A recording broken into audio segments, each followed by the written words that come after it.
Buddy, and today we are continuing this book in the series of Enjoy Great Books. The book is Arjun Dev's old NCRT, very useful, very useful and very popular, well known. Story of Civilization, Part 2, and we are in the Russian Revolution, chapter. um this is this is chapter 11. In the part 2, so it's chapter 11. Is part 1, part 2. If you combine both the parts, it's chapter 11 and Russian Revolution.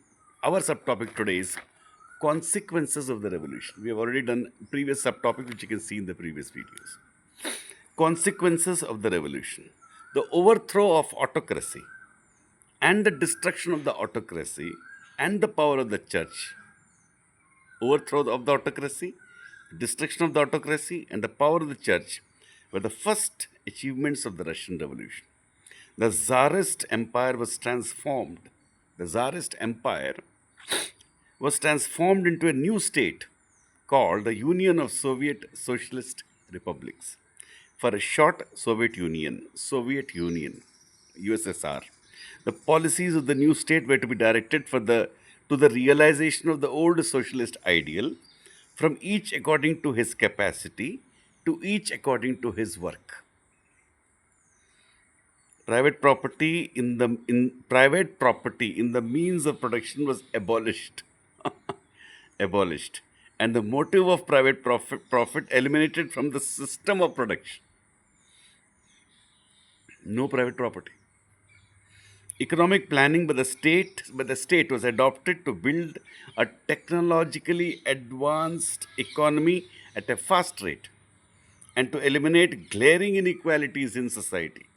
Work became an essential requirement for every person, as there was no unearned income to live on. The right to work became a constitutional right, and it became the duty of the state to provide employment to every individual. Education of the entire people was given a high priority. The equality of all the nationalities in the USSR was recognized in the constitution framed in 1924 and later in 1936, the other nationalities. The constitution gave the republics formed by the nationalities autonomy to develop their languages and cultures. These developments were particularly significant for the Asian republics of USSR, which were much more backward than the European part. Within a few years of the revolution, the Soviet Union emerged as a major power in the world. The social and economic systems that began to be built there was hailed by many as a beginning of a new civilization. You know how much of, while others called it an evil system. So there were two opinions. After about 70 years of the revolution, the system collapsed. And in 1991, the Soviet Union ceased to exist as a state. The map in this chapter shows that the 15 republics which formed the Soviet Union before its breakup. You will read in the next two chapters about some of the major developments that took place in the Soviet Union and the role it played in world affairs from the time of its emergence till its collapse. Cold War and all that. In its impact on the world, the Russian Revolution had few parallels in history. Arjun Dev is actually, frankly, has a certain kind of one-sided view, which is very common in humanities writings. I better say this as an educator. So when we read Arjun Dev, we should also read people who are maybe having another emphasis, or there's never a bias. I would say there's an emphasis. You tend to look at one aspect only. I'm sorry to say. So there'll be one author who will look at the other aspect, the evil of certain. So I think the truth is somewhere in the middle, according to me. My way is read all of them. When you have read all of them, you will get two things. You will get facts and you will get viewpoints. Trust me, then you will have your own viewpoint. And I believe it will be more rational than both of them. That is my way. Know everything. Don't know half. The biggest danger in the world is to know half. Not danger, but limitation. This is just my view. If you disagree with my view, absolutely, it's absolutely okay. So we go on. In its impact on the world, the Russian Revolution had few parallels in history. I gave this because there is a certain not mentioning facts here, like the yeah, we'll see. In its impact on the world, the Russian Revolution had few parallels in history. The ideas of socialism, which the socialist movement had been advocating, and which the Russian Revolution espoused, were intended for universal application. The Russian Revolution was the first successful revolution in history which proclaimed the building of a socialist society as its objective. It had led to the creation of a new state over a vast area of the globe. It was therefore bound to have repercussions for the rest of the world. This is true. Soon after the revolution, the Communist International, also known as the Third International or Comintern, was formed for promoting revolutions on an international scale. So the horror of Russian Revolution was supposed to spread the whole world. The split in the socialist movements at the time of the First World War has been mentioned before. The left wing sections in many socialist parties now formed themselves into communist parties and they affiliated themselves to the Comintern. Even in India, it happened. Communist parties were also formed in other countries, often with the active involvement and support of the Comintern. Thus, the international communist movement arose under one organization which decided on policies to be followed by all communist parties. Interesting, no? Interesting, horrific, and fascinating. The Soviet Union was considered the leader of the world communist movement by the communist parties in various countries, and the Communist Party of Soviet Union played a leading role in determining the policies of the Comintern. It is generally agreed that Comintern was often used by the Soviet Union as as an instrument for pursuing its own objectives. So, however, the formation of communist parties in many countries of the world with the objective of bringing about revolution and following common policies was a major consequence of the Russian Revolution. He has put it neutrally, but it's a fact and a very dangerous fact. With the formation of the Comintern, the socialist movement was divided into two sections, socialist and communist. There were many differences between them on the methods of bringing about socialism and about the concept of socialism itself.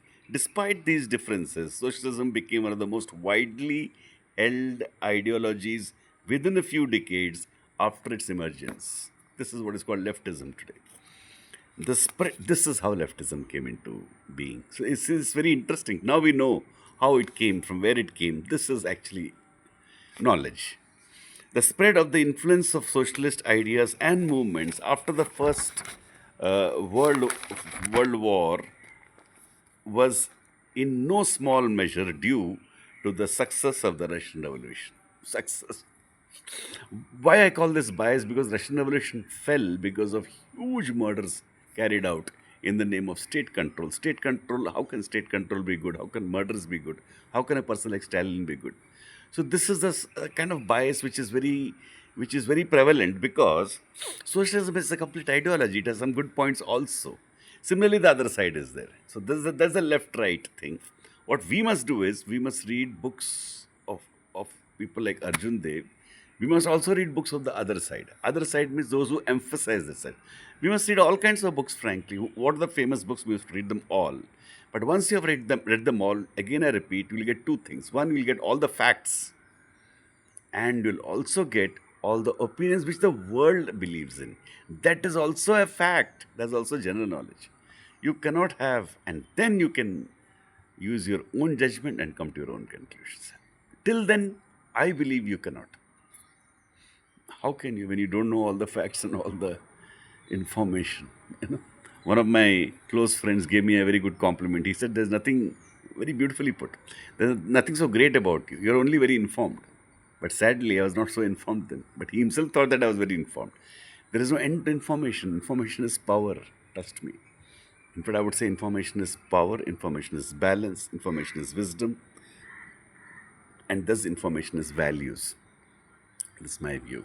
Then nobody can kid you. You won't kid others, and especially you won't kid yourself. You'll know yourself. The only way to know yourself is to ask all wonder questions. Miss no wonder question. Otherwise, you'll be fooling yourself somewhere. You'll be limiting yourself somewhere, and you will be limiting your impact on the world somewhere, right? Which is why I'm such a big fan. And all my personal students, this is for the student who is listening to me.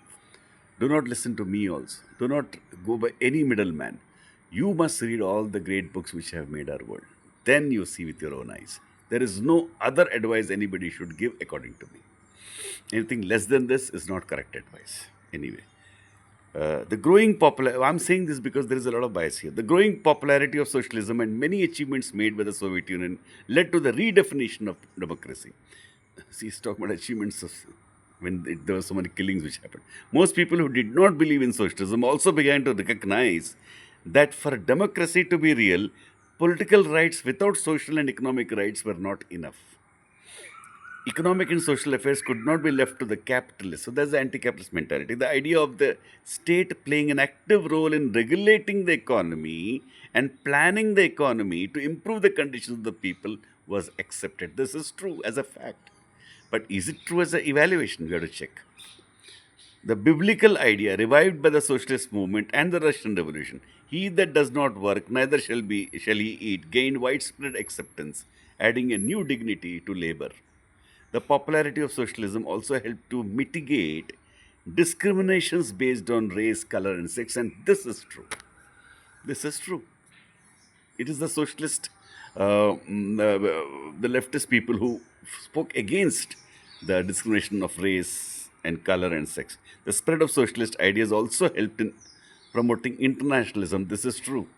The nations, at least in theory, began to accept the idea that their relations with other nations should go farther than merely promoting their narrow self interest.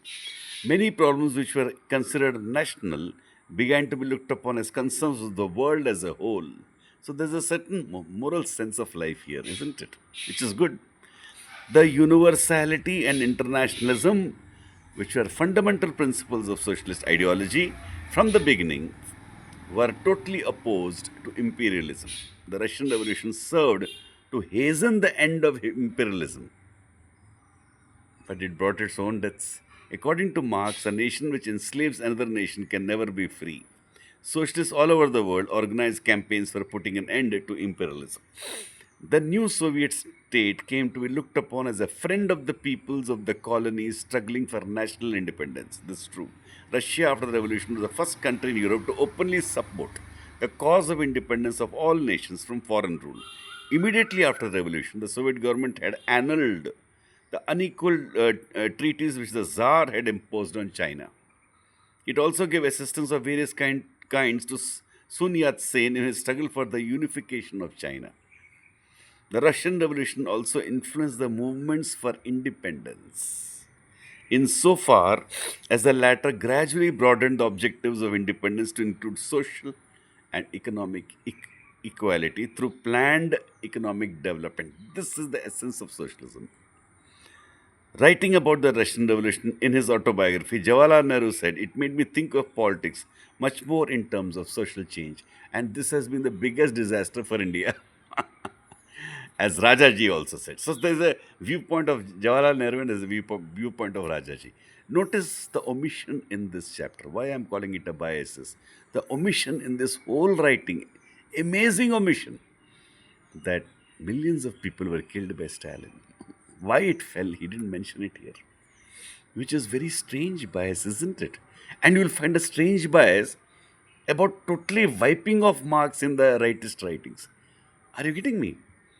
That is why Jiddu Krishnamurti says, and other thinkers like that said, when you look at something, look at it. And don't look at it with bias. Look at the facts.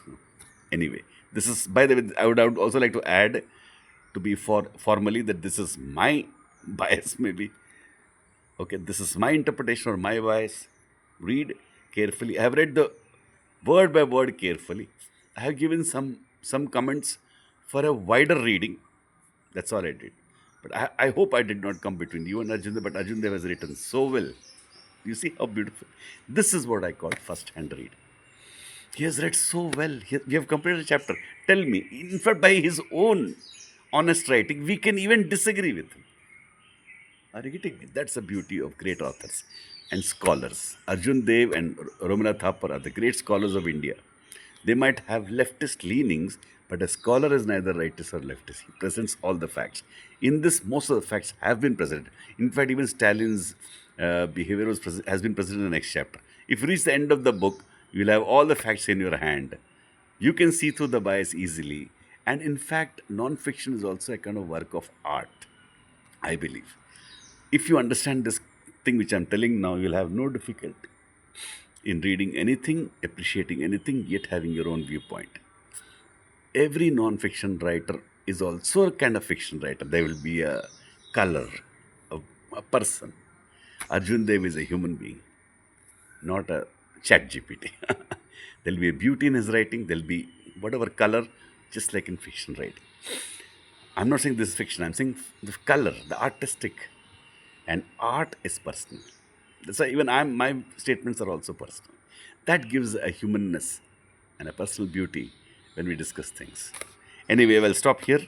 This completes the chapter. Successfully, we have completed the Russian. Now we have a picture, an essential picture. Now we have opened the door. Such books are to open the door. Now you can research Western revolution to any extent given your objectives. Thank you.